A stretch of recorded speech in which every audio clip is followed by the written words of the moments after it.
Gusto nyo po ba mga bossing ko na lumebel up ang inyong kaswertihan?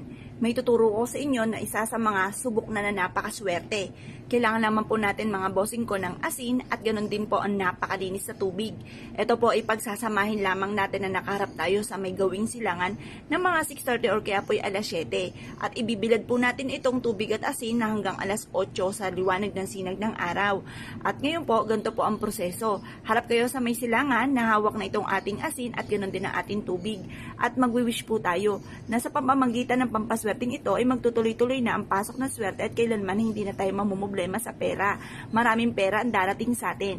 Mag-wish ka na ng mula sa inyong pong puso at makakamtan nyo lahat ng inyong pong mga pinapangarap mga bossing.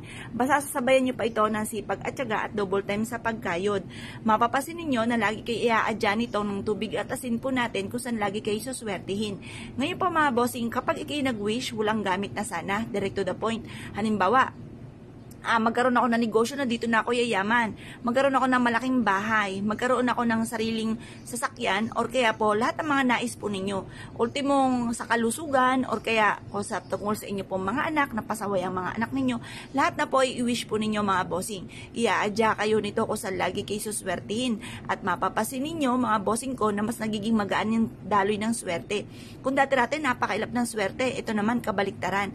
Ito naman ay yung tipo na walang kaabog-abog, wala naman sa isipan ninyo, ginawa nyo isang bagay, tapos doon pala kayo isuswertihin or magkakaroon kayo ng pera, or kaya po ay dito kayo yayaman, yung mga ganun mga bossing.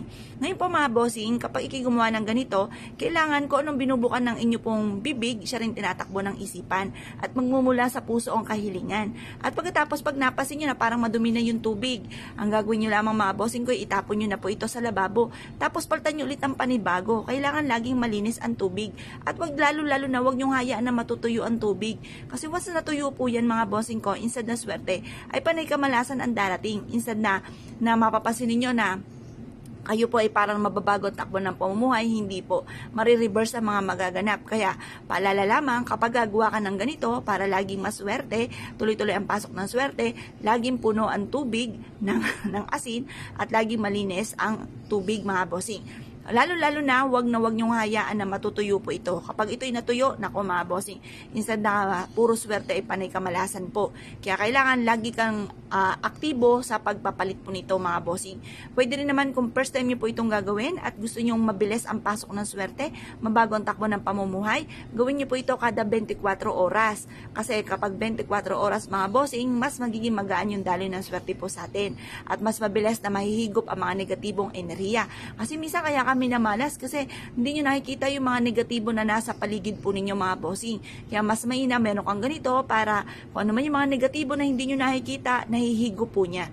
Kaya kung kayo pinaniwala at nais po itong gawin, huwag na po kayo magpatumpik-tumpik pa, subukan nyo po ito. Proven po ito na napakaswerte. Kaya kung kayo pinaniwala mga bossing, ay siya. Good luck bossing niyo po lahat.